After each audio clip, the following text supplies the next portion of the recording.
We did this in class. If you still want me to do it, let me know. Otherwise, let's try and solve this one. Buffer solution. We start with this buffer solution. Why is it a buffer solution? Aside from it's telling us, oh yeah, it's buffer solution. Why is it? A weak acid, HF, is not one of the six, and it's salt. Yes, that's a buffer. If we want to calculate its pH, that would be Henderson-Hasselbalch right there, right, if we want to know it. If we don't want to know it, like in this case, it doesn't really ask us about this buffer. It asks us pH after this buffer reacts with something. Well, what is HCl? An acid, right? A strong acid. Acids react with bases. Acids do not react with acids. So HCl will not react with HF. HCl has to react with this conjugate base. Yes, it is a salt. But from a chemical point of view, in relationship to this acid, that's a conjugate base. So acid will react with a base. And we need to write this reaction as a bar table. That's what we do when we have acid and base and we mix them together. That's a bar table, an exchange reaction. Sodium chloride and HF, right? This is what we get. Bar table deals with moles, not molarities. So we have to find moles. 1 liter, 0.25 molar, we need to multiply them to find moles, right? Molarity times liters will get you moles. So we have 0.25 moles of HF to start with. We have 0.25 moles of sodium chloride to start with. And what do? We add how many moles of HCl to it? Which is 0.1 liters. Right? So 0.1 times 1 is 0.1. So we add 0.1 moles of HCl to it. Does this make sense? Mm-hmm. So this is what we have in our first beaker, and A is what we add to it, like a second beaker. Based on this balanced equation, we can see that one of HCl will react completely, right? Because it's a limiting reagent here. It's a smaller number. It'll be gone. And when it's gone, it will make 0.1 moles of sodium chloride and 0.1 moles of HF. But we already had 0.25 to begin with, right? Like we already had some supplies before the new portion was made. And since we have 0.1 new and 0.25 old, how many do we have total? 0.35 moles of this. At the end of the day, this is how much HF we have. Because this will get converted to 0.1 moles of HF. Now, when 0.1 moles of this reacts, it has to take away 0.1 moles of this, right? Because they react 1 to 1.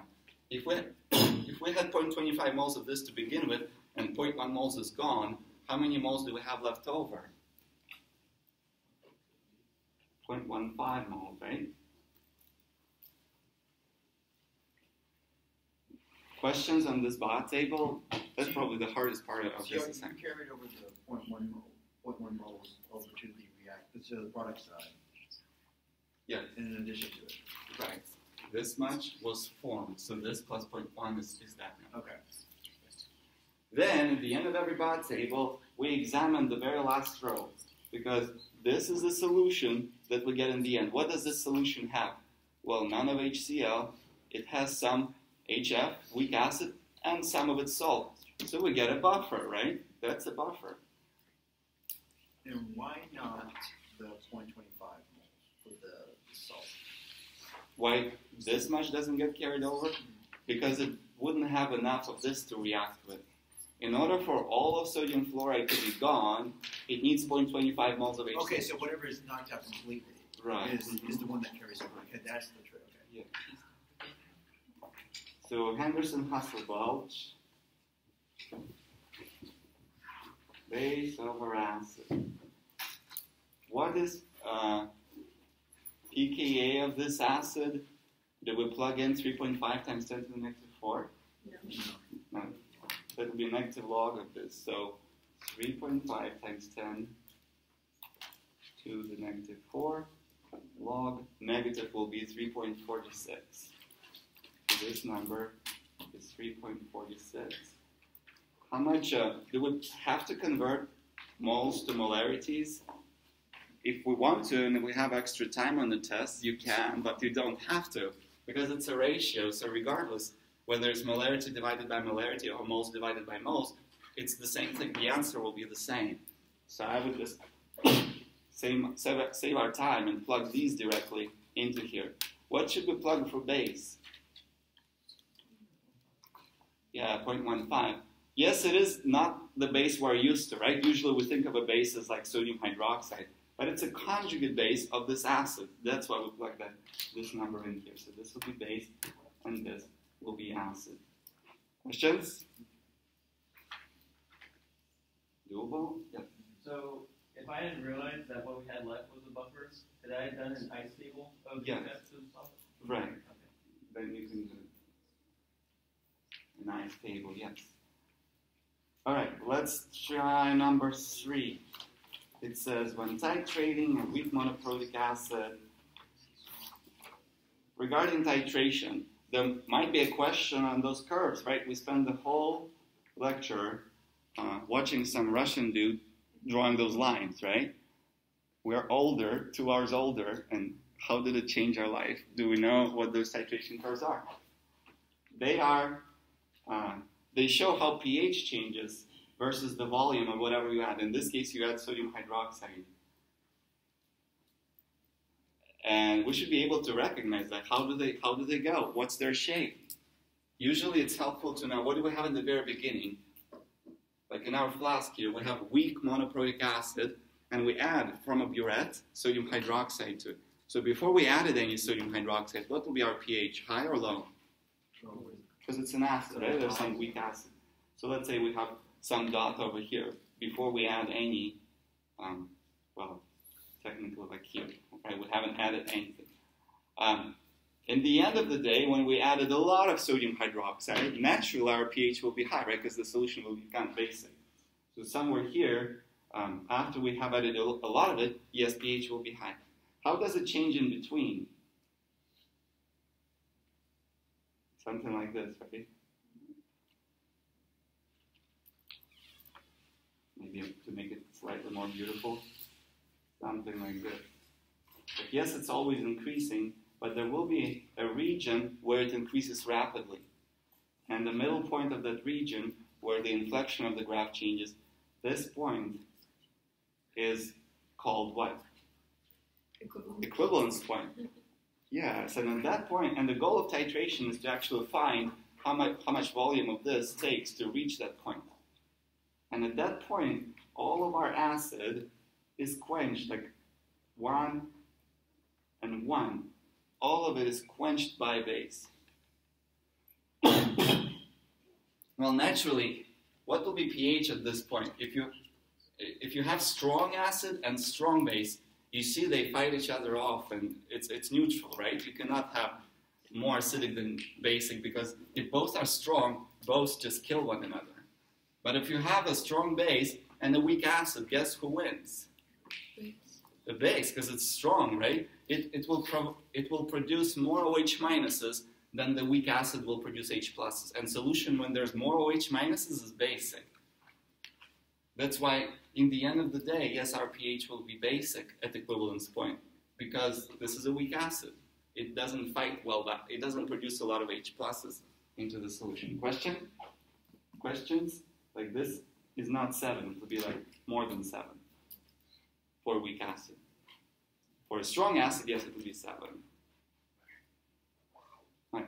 Some of you might remember, let's say whatever this volume is, let's say 10 milliliters. Let's say it took 10 milliliters to get here. There's one special point on this graph, and it's called half equivalence point. Like, it's a useful point. Half equivalence point. Why is it useful? Who remembers? Like, what's special about this point? The pH and the pK are the same. Because this number here, yes, pH at the half equivalence point is pKa of the acid. And it's useful to find those. And why is that true? Because at this point we have a buffer where half of this has converted. So half equivalence point will be something like this, right? When we add just half of this, which means you have half of your acid left and half of the salt made. And this is a buffer. And if we are to calculate pH of this buffer,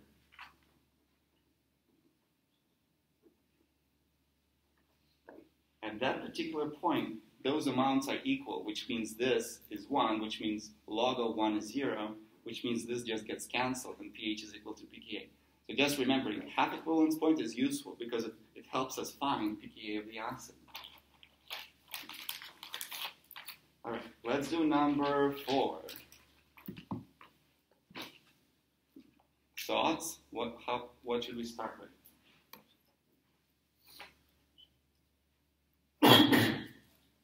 Is this a reaction or is this an equilibrium?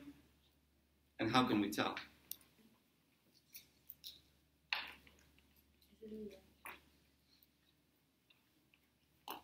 Is it a reaction? Is it still recording us? My password is 7. Just 7? Just the number 7. You're fine with people knowing? Okay. When do we do I-stable? When it's equilibrium? When is it equilibrium? When we don't mess with it. When we have something in water, that's it. That's an I-stable. But when we literally add something, titrate means experiment, right? We add two things together. That's a reaction. Reaction is bar-table. Let's draw HClO4 plus lithium hydroxide. What will be products of this? Water and We kind of exchange these anions. We swap them. Water. So we will have, yes, HOH, which is water, and we will have a salt, lithium perchlorate. So water and lithium perchlorate. And yes, it's a bar table. Do we put molarities or moles in bar tables? Moles. All right. So how much HClO4 do we have to start with? How many moles? 0.0. Because, why do we, let's see if this works. I can probably show it here for our listeners online. Based on definition of molarity, it's moles per liter. This is why we have to multiply it, right? If we want to know moles, we have to multiply molarity times volume. For those who love dimensional analysis, if we multiply molarity, which is moles per liter, by volume, we get moles because liters cancel. All right, so 0.18 times 0.1 liters will be 0.018 moles. How much lithium hydroxide do we add? 100 milliliters, which is 0.1 liters times 0.27. That's 0.027, right? Moles.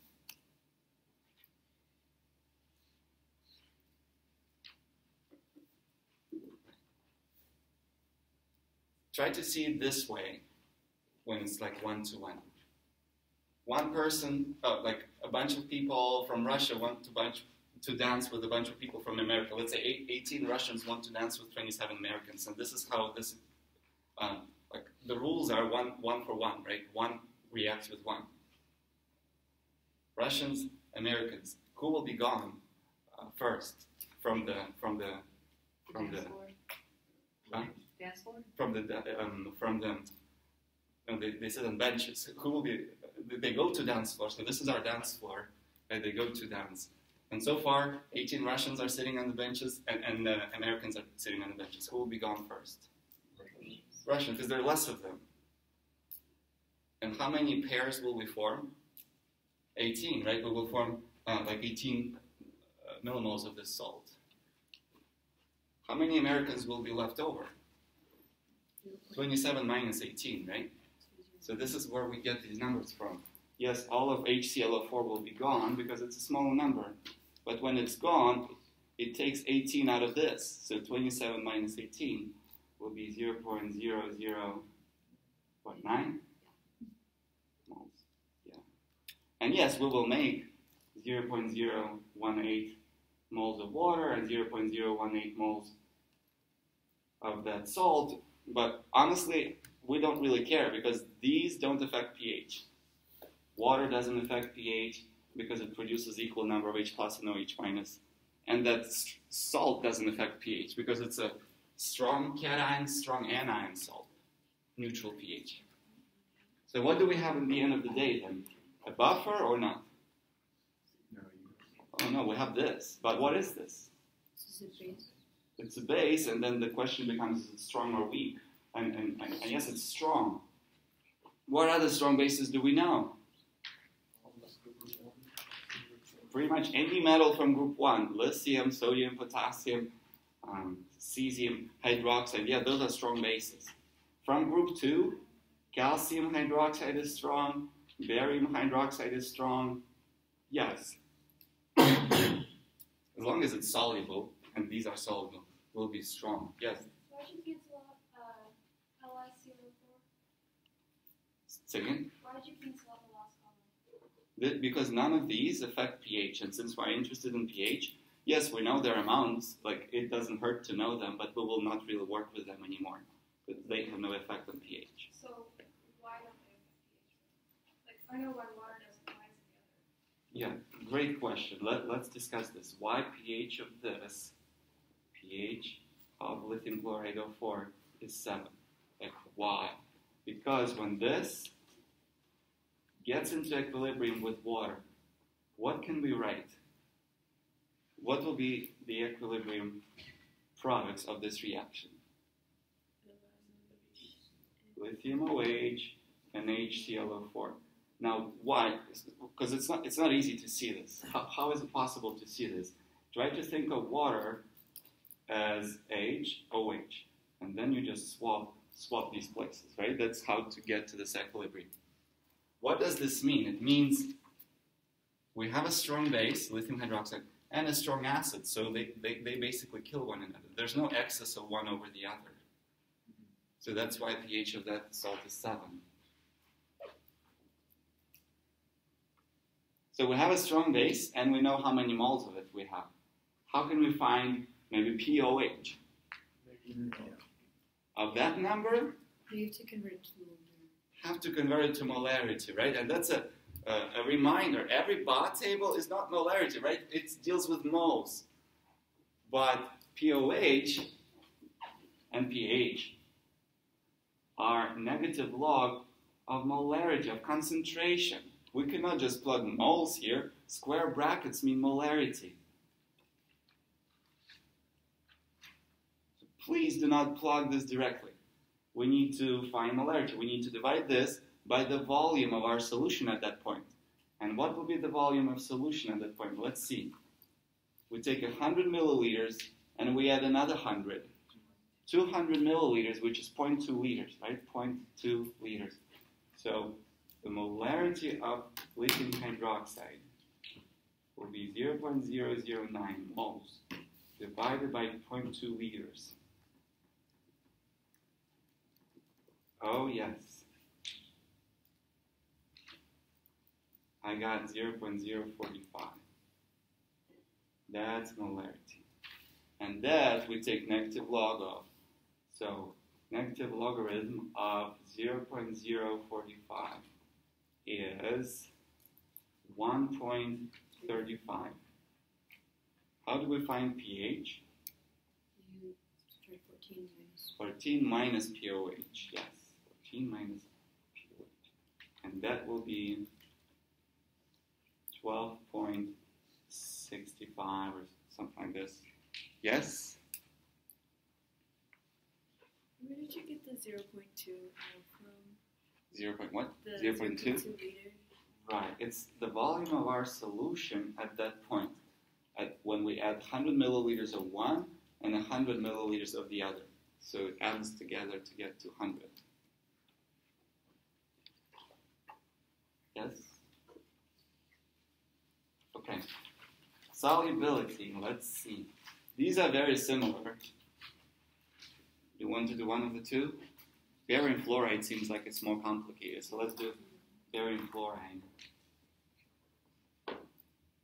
In pure water. Okay, so there's only water there and nothing else.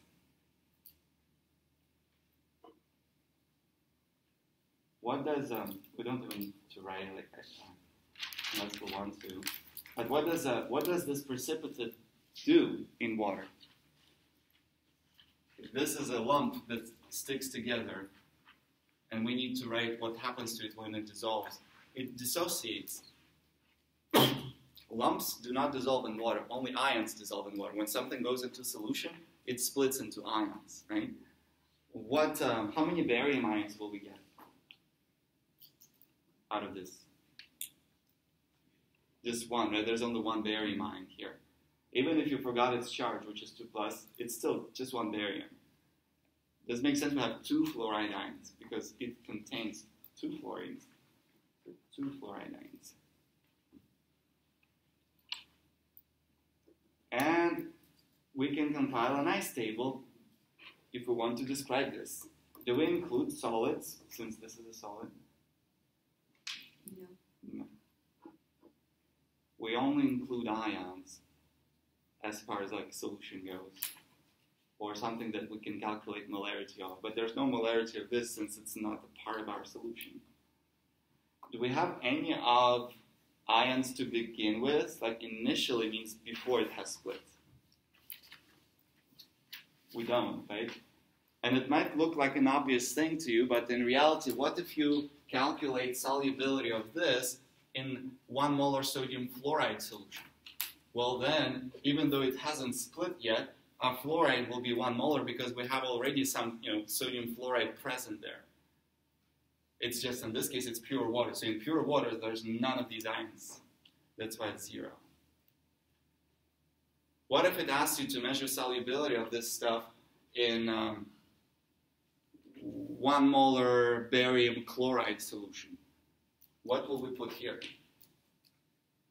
1, because barium is present there already. But in pure water, there's none of these. Will we get some? Yes. Some of this and twice as much of fluoride based on this equation, plus 2x. Last row is 0 plus x is x, 0 plus 2x is 2x. Okay.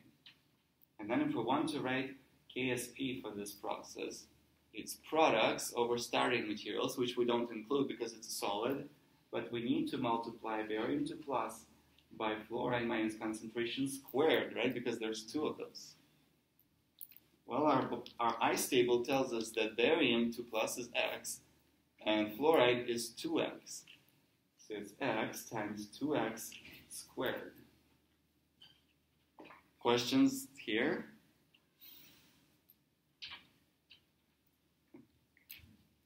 What is 2x squared? That'd be 4 and then x squared. And then x squared times x is x cubed, right? So we have 4x cubed here. And it says KSP is 2.45 times 10 to the negative 5. So this value over here is equal to 2.45 times 10 to the negative 5. They want us to know how many moles per liter of this salt goes into solution. So basically it's asking us for x. How can we find x from here? Let's divide it by 4 and then take the cubic root. Make sure you know on your calculator how to take cubic roots or whatever else roots you need. On this calculator, well, which probably... Does anyone have a similar one to mine? Now everybody has a fancier version. Okay. Good for you. Have this divided by 4. And then I have this cubic root, that's this.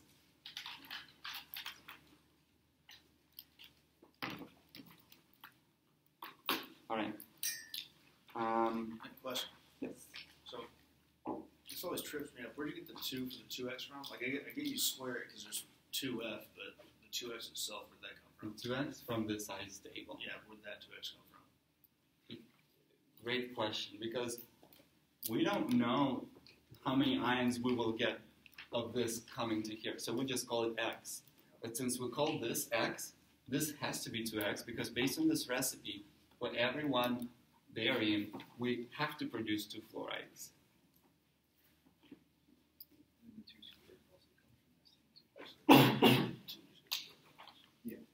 It seems like a very similar assignment is 9, so let's just do 9 first because it's very, very similar.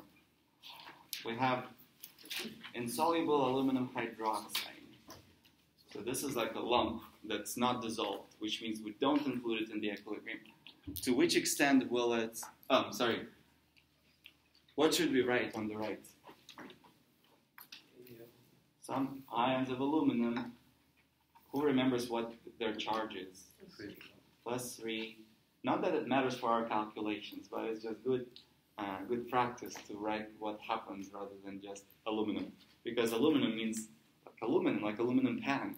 No, you don't produce like solid aluminum from solid aluminum hydroxide. You make ions of aluminum, and you make ions of hydroxide, 3 of them, for every 1 aluminum. Ice table, we don't include aluminum hydroxide. There's none of these, or is there? Read this. Is there any of them to begin with? Aluminum, right? That's a soluble salt. You can always ask, is that soluble? But kind of the assumption is yes, because it says molarity, right? That means it's dissolved. If it were a solid, there would be no molarity because it would be sitting at the bottom of our flask. And since it's dissolved, salts split completely. Like it's salts, they're soluble, they dissociate completely. So what will be molarity of aluminum?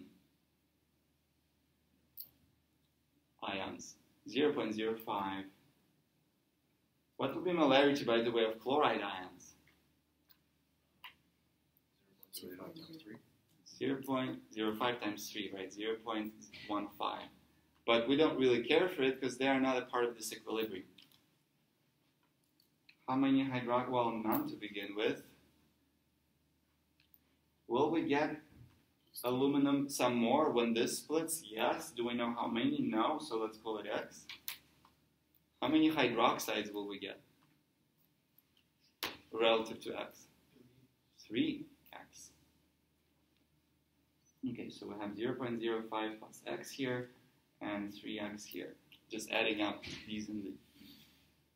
Then, by looking at this equation over here, we can say the constant will be aluminum 3 plus concentration times hydroxide cubed, and we don't need to divide by the solid, so this is that. Our ice table tells us that this placeholder is this value. So we can say 0.05 plus X, that's for aluminum 3 plus. And 3X goes into OH minus. This value goes here, and this value goes here. Px cubed. Then, what do we do? I think it gives us KSP of aluminum hydroxide. So this is 1.3 times 10 to the negative 33. Do you see what a small number this is? Like imagine writing it in a regular way. It will be 0, 0, 0, like 33 zeros and then 1, 3, right? That's a super small number. Which means, does this reaction go or not really? Not really. Most of it is sitting right here, which means X is mostly 0. Because it doesn't really go that way, because it's a small number for K. How can we make our life simpler, knowing that? We can say this X is close to 0. You can say this X is 0 too, but then you cannot solve it. So that's the power of approximation. We say, well, this one is close to 0. Because then we can still solve our equation. So this is what we get. 0.05 times, what's 3 cubed? 3 times 3 times 3. So 9 times 3, 27. And then x cubed equals 1.3 times 10 to the negative 33.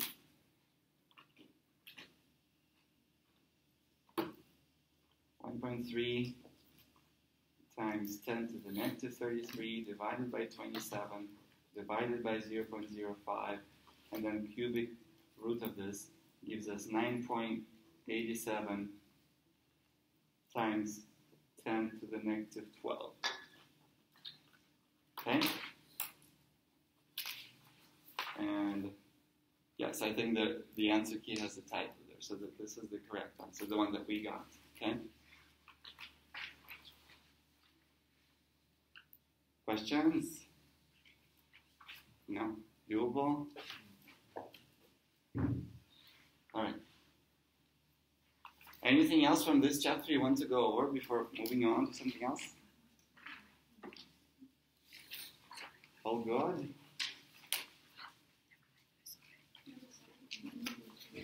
Which one? Number 7? Let's do number 7. That's an unusual mixture. We don't see NH3 very often. Who remembers what is this NH3? Ammonia, and what function does it have? Acid, base, a base. Weak or strong? Weak. So if this is a weak base, and this is its salt, because after it reacts with an acid, for example, HCl, right? NH3 plus HCl will be NH4Cl. So this is a salt and of a weak base, and their mixture is a buffer then, right? Just like weak acid and a salt is a buffer, weak base and a salt is also a buffer. Regardless of what buffer you have, the formula doesn't change. This is the formula we use for pH of buffers.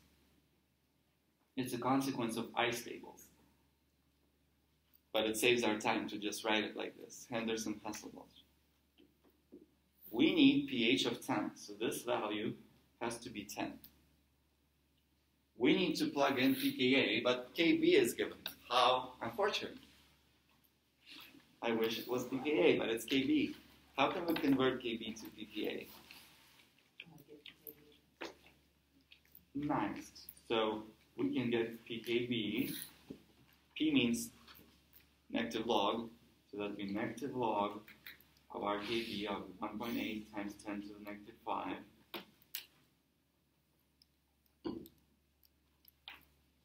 So this is 4.74. And then pKa will be 14 minus 4.74.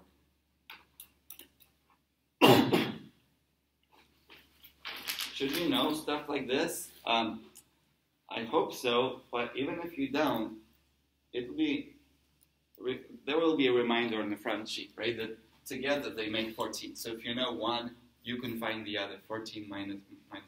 But try to keep it in your head rather than relying on this front sheet, because there's a lot of stuff written here. Know how to use it. Right? Okay, so we'll find pKa. That will be 9.26. And this goes over here. It's asking us, what is the ratio? So essentially, it's asking us, what is this in that equation? How can we solve this? Let's move 9.26 to the left, right? So it will be 10 minus 9.26. So 0.74, which is 10 minus 9.26, is equal to logarithm of base over acid. And in our case, base is NH3, and acid, the conjugate acid, is NH4Cl. How can we find this then? Base over acid is what? What should we do on our calculator? E to the power 0.74? No, 10, because it's base 10 log, so it would be 10 to the power of 0.74. Know how to use your calculator in this. I will, on my calculator, 0.74, and see this 10 to the power, so 10 to the power, 5.5.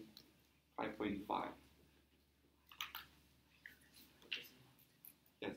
Why are we not using 10 power negative 0.74? There's no negative sign here. The antilog is just 10 to the power. There's no need for the negative sign here. Like if in the sense they ask pH, Right, but pH is different because pH is negative log of H plus. This is why we end up Like if we want to solve for H plus, we have to move this sign over here, and then it's 10 to the power of negative pH because of that sign. But here, it's not the case. Same principle for natural problem. Mm-hmm. Right. Okay. Chapter, good. Probably the harder chapter of the three. Yes? For me, maybe it's easy for you. It's difficult for me. I like the other two I like far more because I think there's less math associated with it. I think this is the very last page for electrochemistry. I think we skipped that one in class. Let's try and make it happen.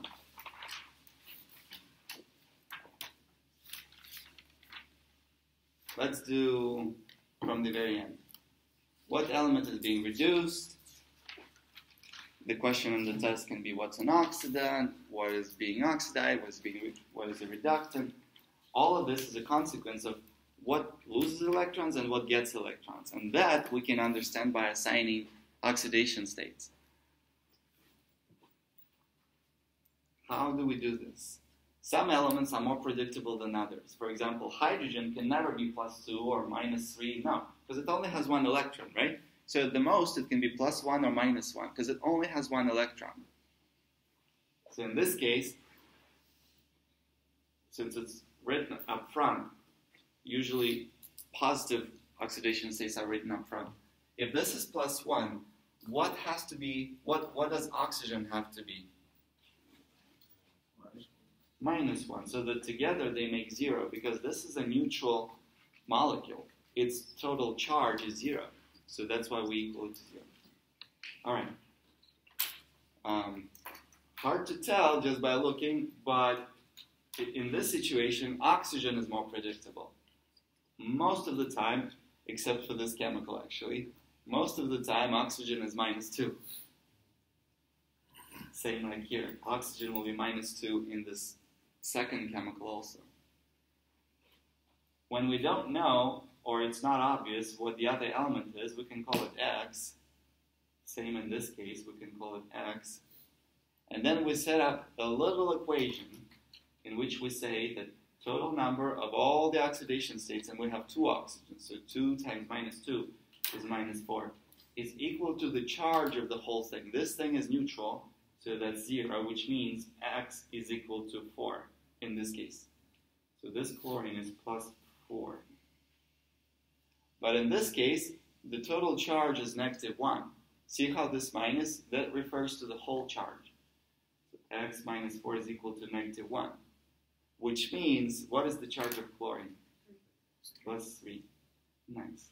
And what is the charge, what is the oxidation state of oxygen on its own? 0. And then we look at it as a story. Chlorine was +4, it became +3. It means it got an electron, right? Getting an electron is reduction. Oh, it's asking what is reduced. So chlorine gets reduced. Now, oxygen had an extra electron. Minus means you have some extra electrons that you're not supposed to have, right? So it had some extra electrons, and now it doesn't. It means it lost electrons. So what gets oxidized? Oxygen gets oxidized. Who is an oxidant in this case? Well, chlorine, because it causes oxidation of the other element. What is a reductant in this case? Well, oxygen, because it's the one who gives electrons to somebody else. Okay. In this case, who gets electrons in this process? Right. And how many does it get? 2. Right. If we are to write, because it was why 2? Because it's hungry for 2 electrons. So we can say calcium 2 plus 2 electrons equals neutral calcium. Lithium apparently becomes lithium plus, not lithium 2 plus or 3 plus. Why does lithium become just plus? Yeah, because it's in group number 1. It can only lose 1 valence electron because it doesn't have any more than 1. So lithium, some people write it like this. Lithium minus electron becomes lithium plus. That's okay. It's just more conventionally, in the United States, people write it like this. Either way is fine. Either way is fine. But do you see how it's not balanced just yet? We cannot have one side lose 2 electrons and the other side get 1 electron. That's not fair. Yes. In the last problem, 25, where it's the hydrogen though, the reaction. Oh, this is not balanced. Right, that's not balanced. If we want to, we can balance it, but it's not balanced here. Good call. In this problem, do you see this is not balanced either just yet? We cannot deposit $10 into your bank account, but it receives only 5. That's not fair. It has to be matched. So to match it, this one needs to be times 2, so that we have 2 electrons. Well, 2 and 2, that's a match, which means N in this case is 2. There's 2 electrons being transferred.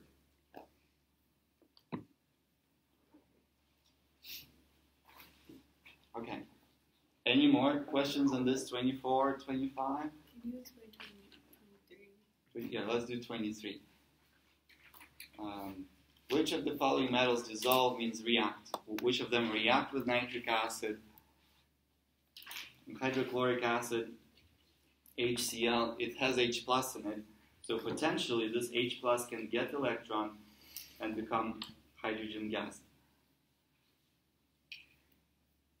And its potential is not given because, well, hopefully you remember potential of this process. What's hydrogen potential? 0. By definition, people agreed to say, oh, that's 0. So look, if you have this H plus in your flask, right, it desires electrons with 0 volts of potential. If it meets metal on its way, that desires them less. So if you meet a metal with a negative potential, it means H plus will steal electrons from that metal because it desires them more, right? So of all these metals, pretty much everybody has a negative potential except for silver. So when HCl meets any of these metals except for silver, it has power to take electrons from them. So they will dissolve in HCl. All of these metals except for silver will easily dissolve in HCl. But when it meets silver, it will not give up its electrons because it wants them more than H plus, right? But when you dissolve it in nitric acid apparently wants electrons more than silver, so it will react with it. It will take electrons from silver and cause it to go into solution. That's the power of nitric acid. I know in our course we don't talk much about like every specific element and how it reacts. I want to make a course in the future where the whole course will be, one chapter. This is how group 1 elements react. Second chapter, this is how group 2 elements react, so that we get more, so that things like nitric acid become our friends rather than, oh, it's just a strong acid. But like, what does it do other than being a strong acid? Well, because of this nitrogen, it's a very powerful oxidant. So this reacts with far more than HCl reacts with because of this nitrogen over here. Some of you know the mixture of the two is called aqua regia, right? The one that dissolves gold. If you mix it 3-to-1, you get a very powerful mixture. But we don't have chapters in our textbook to talk about it, unfortunately. But it's fun. Anyway, so that'd be silver. Questions on this? On this? Let's see, anything from here? Let's do number 22. Bye, Hannah.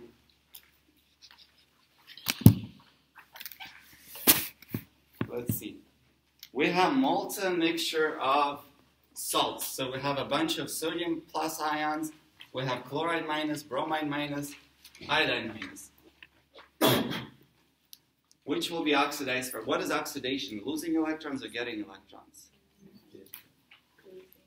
Losing electrons. Oxidation is loss, reduction is gain. Can sodium plus lose any more electrons? No, right? Sodium plus lost all its valence electrons. So forget about losing even more. It's the chloride minus, bromide minus, and iodide minus that can potentially lose electrons, right? Well, this number here corresponds to how well they hold those electrons. So if we are stealing electrons from them, who will resist the most? Chlorine. While iodine will easily give them up, well, compared to the three of them. So who will react first? Iodine. Because when we're stealing electrons from them, this resists the least and this resists the most. That number corresponds to how well they not attract, but you can think that way, how well they attract electrons. Anything else from this chapter? Any questions? Yes? Whenever it's saying like for number 17, the oxidizing agent and the reducing agent, can you explain that? Because I get confused, like with the volts and everything, like, Mm-hmm. you know. When we have a battery, there's some chemical and some other chemical, and we mix them together with some wire connecting the two. Electrons will flow from one to another. Well, how will they flow? To whoever wants them the most, right? Whoever wants electrons the most will be the one who gets electrons from the other half cell. And wants them the most is described by reduction potential. So whichever number is the highest gives us an idea of who wants those electrons the most. When someone gets reduced, when someone undergoes reduction, it causes oxidation of the other cell, right? So people call them oxidants. If I take electrons from you, I'll be an oxidant because I cause your oxidation. Well, I will do it if I really love electrons more than you. So the higher my number is as far as reduction potential, the better oxidant I am, because that describes the oxidizing power. And yes, it can go negative, right? Potentials can go negative. So if you get the most negative number, it means you're the weakest oxidant. Who will be the strongest reducing agent?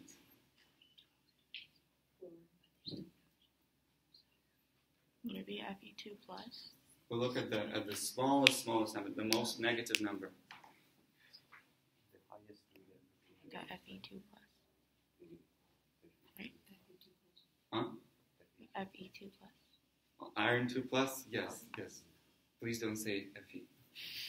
So iron 2 plus is the strongest reducing agent, because pretty much everybody else will take electrons from it, right? And that's the job of a reducing agent, to give electrons to somebody else. Okay. Anything else here? Can you go over 21 again? Because I know you did it in class. Yeah. Let's do this.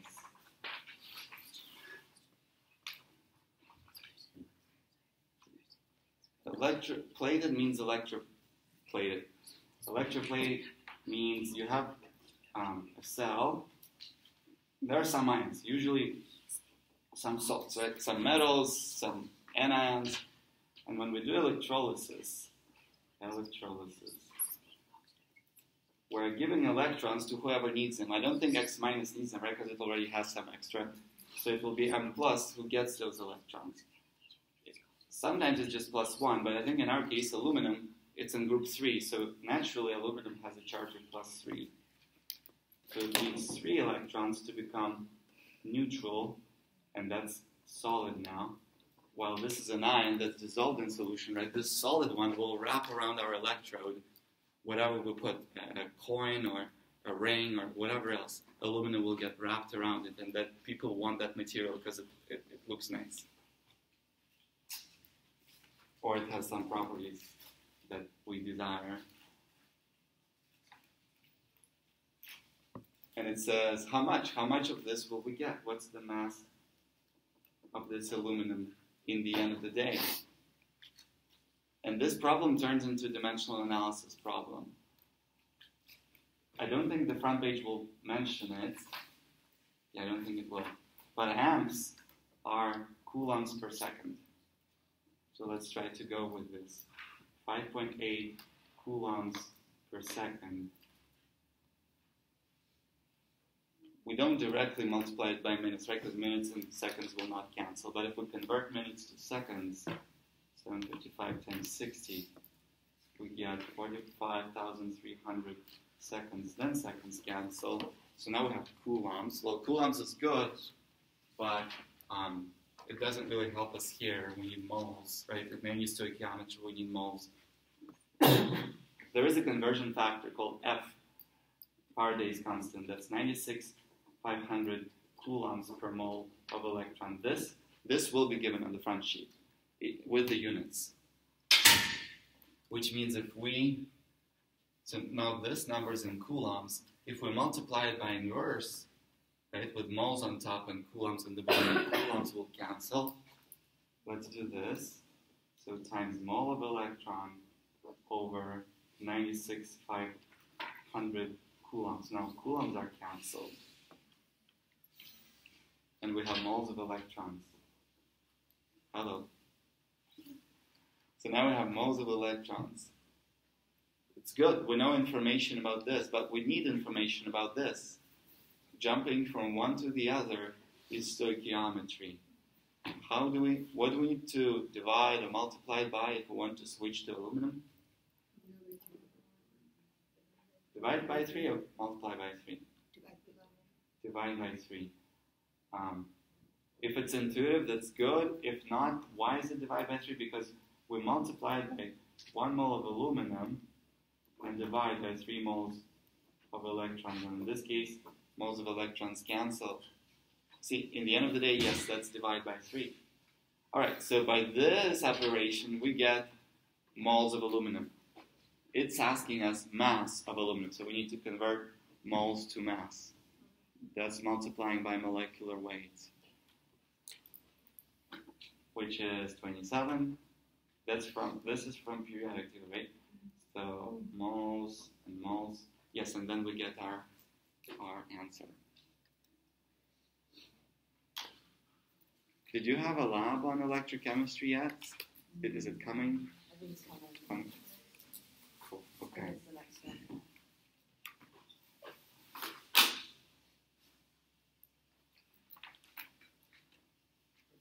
Yes. Could you do the 8th question? Which one? 8th question. 8.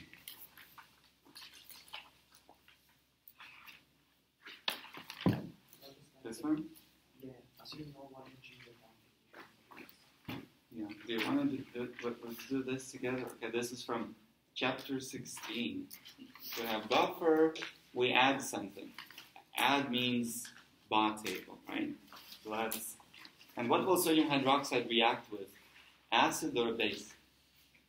It will react with the acid because it's a base. So let's write the reaction first.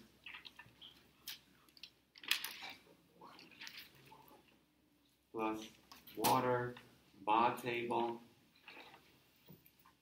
How many, what do we have in the beginning? We have HF and sodium chloride. Bar table uses moles, not molarities. So this times volume will give us moles of HF. What's 0.25 times 1.5?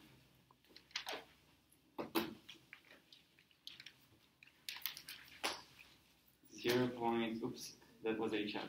0.375 moles. How many sodium fluoride moles do we have? I think the same number, right? Because 0.25 times 1.5 is the same number, 0.375 moles. That's what we have to begin with. Before addition means to begin with, we have this. What do we add? 0.05 moles of sodium hydroxide. What do we have in the end of the day when it reacts? Which of the two will be gone? Sodium hydroxide will be gone, right? Because it's the smaller number. It will be gone, and it will take the same number of moles of HF when it reacts. When it's gone, it will take the same number of moles. How do we write this? Well, we say that none of this is left, and this minus this will be the number we put over here. 0.375 minus 0.05, that's 0.325 moles. How much of this will be produced? Same number, but we had that to begin with, so they have to be added together. 0.375 plus 0.05 that will be produced will be for sodium fluoride. 0.375 plus 0.05. That's 0.425 moles. And water, but we don't really care for water, right? Because I'm sure who will make some, but it doesn't affect pH. Yes? Do we need to consider NF in this case? Yes? But why? It is even a salt, right? That's a salt, but that salt affects pH. Some salts don't affect pH, like sodium chloride. pH is 7. But this one affects pH. It's basic. pH of this by itself is basic. By the way, what if you want to calculate pH of this? Would you be able to, maybe after solving this, let's do an assignment of just calculating pH of sodium fluoride solution. Okay. When we look at this, what do we have at the end of the day? An acid, a base, a mixture, right? There's two different chemicals of a weak acid and a salt. So that's a buffer. Oh, buffer. How do we calculate pH of a buffer? Right, Henderson Hasselbalch. Base over acid. We need pKa, which is almost given. We have Ka. So negative log of this will be pKa. 3.5 times 10 to the negative 4. Negative log will be 3.46. Okay. How much base do we have here? 0.425. It's not a real base, it's a conjugate base, but still, for this formula, it goes into under the base category. So this number goes over here, while the acid goes over here. And then we find the answer. Is there a list of salts that will really affect pH, or like is that a general concept? That's a general concept.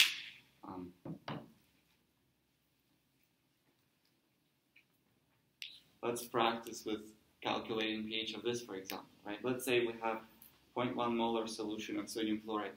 What will be its pH? Try to think of, how would you even start this? Think about it.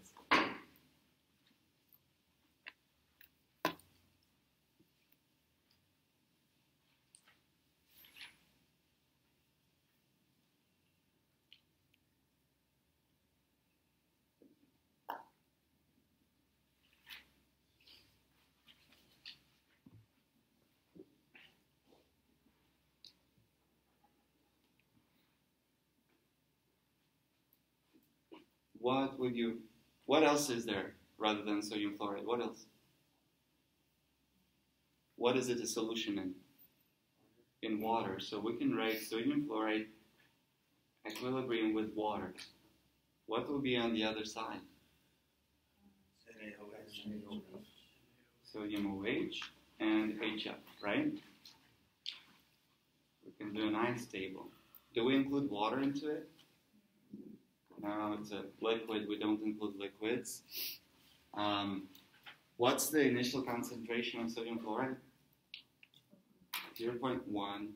And we don't have any of this to begin with, right? Will we? Yes, to some extent.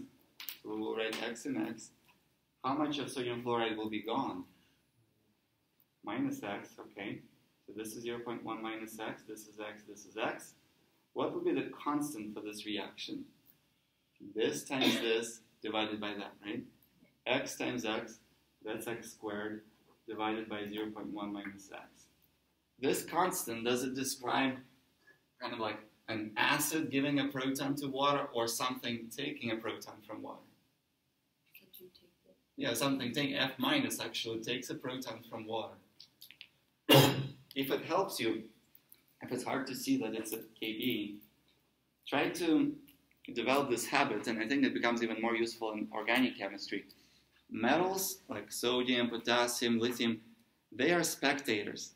99% of the time, they are just there to comfort the anion.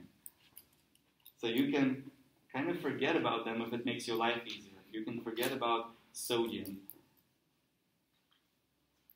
then it becomes easier to see what's going on, right? They are just there for comfort, peace, stabilizing, neutralizing, but they don't participate in reactions. So do you see how here it's much simpler to see that it steals a proton from water, and stealing is called being a base. Stealing protons is being a base. This is why this is Kb. Now, I think it says Ka for HF is 3.5 times 10 to negative 4. That's not Kb. We need Kb. How do we convert one into the other? Right, there are two ways. One is remembering that Ka times Kb is 10 to the negative 14. So 10 to the negative 14 divided by this will give us Kb. The other is, for those who like pKa's and pKb's, let's do this. pKa will be negative log of Ka, and then pKb will be 14 minus pKa, and then we can find Kb by 10 to the negative, pKb, stuff like this. So either way, find Kb, and then let's actually do this. So I will use this formula to find Kb. So Kb will be 10 to the negative 14 divided by 3.5 times 10 to the negative 4. That is 2.86 times 10 to the negative 11. So this over here is 2.86 times 10 to the negative 11. How can we solve this? Is this a large number or a small number? Small, which means it barely goes, which means this x is close to 0, which means we can find x by taking this, multiplying by 0.1, and taking a square root. And that brings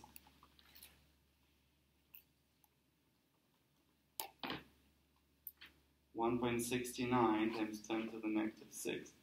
And that corresponds to OH minus molarity, right? Because this is what our x is, OH minus. How can we convert this to eventually get pH? Right, negative log of that number will give us POH, and then pH will be 14 minus POH. Right, a little long, lengthy, but that's how it's done. Hopefully you will not have this long process on the test, because so much trouble just to get one number. I'll try to not have it, but who knows? I haven't made the test yet. Like, I will know this weekend. Anything else from this chapter? How about, we haven't talked much about entropy. What do you think? Which one we didn't do?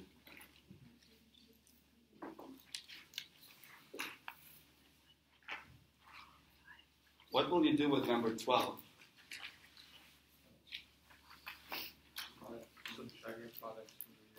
Mm-hmm. Do we have to multiply it by coefficients? 188. Oops. 8 times 6 plus 210.8 times 4. That's products. And then minus whatever our reactants are. 192.8 times 4 plus 205.2 times 5.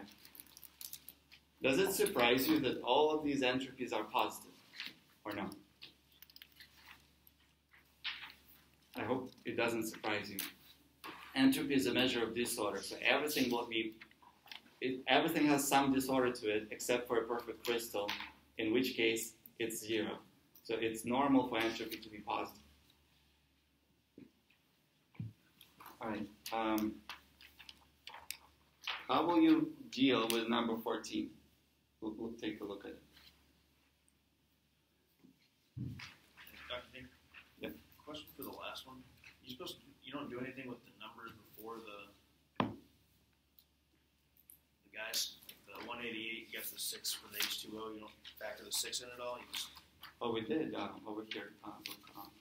188 times 6. Oh, I didn't see that. Yeah, we did. All right, scratch that. Okay. So what do you think about 14?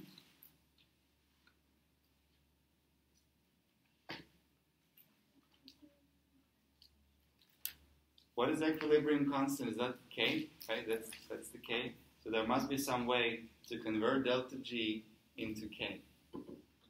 What's that equation?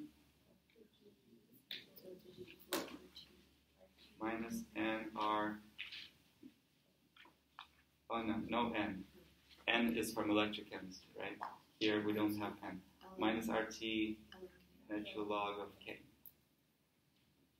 What is R? 8.314, yes. Temperature 298 Kelvin. Please do not plug Celsius, convert everything to Kelvin. And we're doing which one?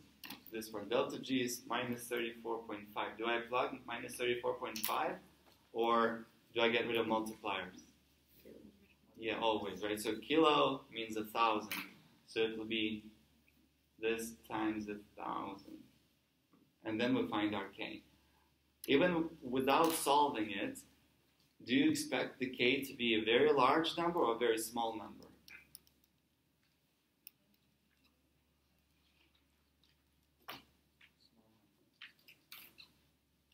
Well, your delta G is negative, right? What does it mean?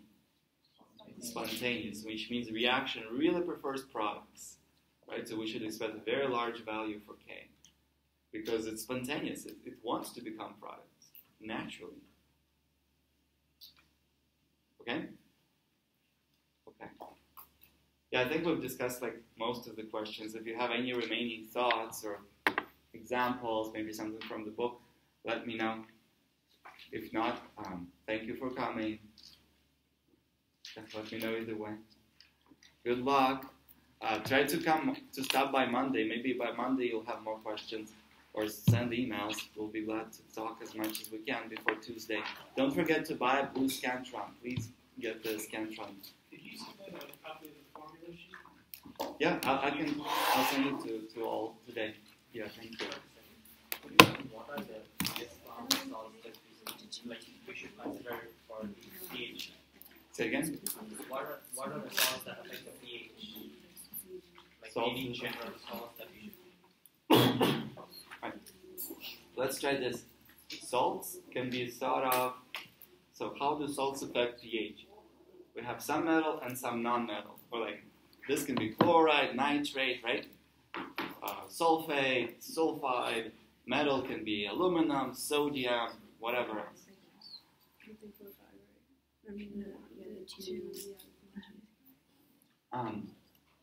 If metal OH is strong and HX is strong, then our pH will be what? 7. So for example, is sodium OH strong? A strong base? Yes. Is HCl a strong acid? Yes. So sodium chloride will be neutral, right? How about, is nitric acid strong? Yes. HNO3 is strong. Is potassium OH strong base? Yes. So potassium nitrate will also be 7. But if you have this situation, if our base is strong, let's say sodium hydroxide, potassium hydroxide, but our acid is weak, then our pH will be what? Basic or acidic? Basic, because we have more of a stronger base kind of ruling over there. So some examples of these salts will be potassium chloride, sodium nitrate. Some examples of salts over here that are basic will be potassium, ClO, or sodium NO2, because these are weak acid anions. Like acid is strong and base is weak. Probably pH is acidic, right? Right, then pH will be acidic. Professor, like But there's no weak bases that are MOH. So usually a weak base in our course, it's like ammonia, stuff like this.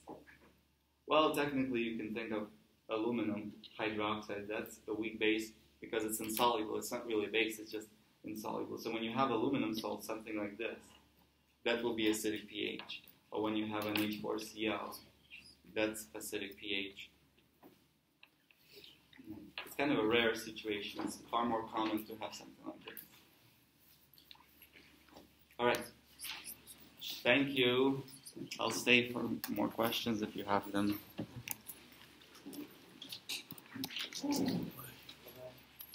Bye.